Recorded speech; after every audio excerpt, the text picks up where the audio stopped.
Panultihon Kapitulo 11. Kikasilakan sa Ginoo ang mga tawo nga naggamit og dili hustong timbangan apan malipay siya sa husto nga timbang. Maulawan gayod ang katpuso, mas maayo ang pagpaubos. Dili gayod manglimbong ang maayong tawo, pagpanglimbong mauray mo laglag ni adtong dili kasaligan. Dili magpulos kanimo ang bahandi sa adlaw nga ikaw hapit nang mamatay, apan ang katarong magluwas kanimo gikan sa kamatayon. Ang pagkamatarong makahimo nga mas masayon sa kinabuhi sa maayong tawo. Pan ang pagkadautan sa tawo mao'y hinungdan sa iyang kaugalingong pagkapukan. Ang pagkamatarong makaluwas sa tawo nga dili limbungan. Pan ang tawo nga limbungan malitag sa iyang kaugalingong kadalo. Ini kamatay sa taong dautan, mamatay usab ang iyang paglaom, kaawang lamang ang iyang mga pangandoy. Ang taong matarong mahilikay sa kasamok, apan dili ang dautan. Ang gipanulti sa mga tawo nga walay moila sa Dios makalaglag sa uban. Pan ang matarong maluwas tungod sa kahibalo.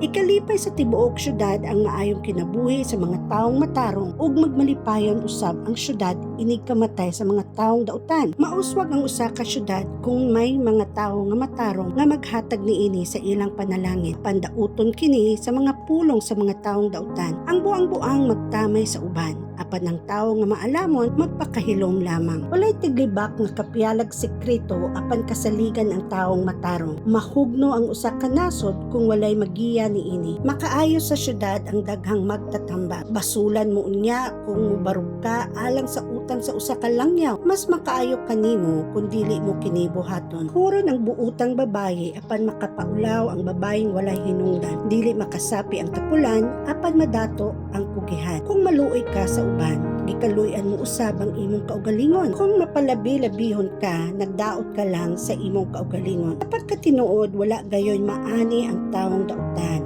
Apan kung buhaton mo ang matarong, may ganti ka gayod nga madawat. Mabuhi ang tawo nga may hugot nga tinguha sa pagbuhat sa matarong, apan mamatay ang magbuhat sa dautan. Nasilag ang Ginoo sa mga nagunahuna lagdautan, panalipay siya sa nagbuhat sa matarong. Makasalig ka nga silutan gayod ang mga taong dautan, apan ang matarong luwason. Ang kaanyag sa babae nga walay maayong paghukom, sama ra sa singsing nga bulawan diha sa ilong sa baboy. Ang tinguha sa taong matarong musangpot sa maayo, apan ang tinguha sa mga dautan musangpot sa kalaglagan. May mga tawo nga walay pugong-pugong sa pagpanghatag, apan nag-anam sila kadato. Adunay naghikaw sa angay unta niyang ihatag, pan nag-anam hinuon siya kakabos. Pangmang gihatagon ug magmauswagon ka. Tabangi ang uban ug tabangan ka usab. Kason sa mga tawo ang nagtipig og bugas, apan daygon nila ang magbaligya niini. Kung maayo ang imong tuyo, tahuron ka. Pan kung mangita kag kasamo, kini imong maaguman. Mulambo ang matarong sama sa lunhaw nga dahon, apan ang nagsalit sa ilang bahandi malarag sama sa mga dahon nga tingtugnaw. Ang tawo nga magdalag kasamok sa iyang panimalay mahimong walay nahot. Ang walay alamag kanunay mahimong sulugoon sa maalamon. Naghatag og kinabuhi ang pagkamatarong, apan ang kabangis magwagtang sa kinabuhi. Kay gantihan man dinhi sa kalibutan ang mga maayong tawo, labaw na nga silutan ang mga dautan ug ang mga makasasala.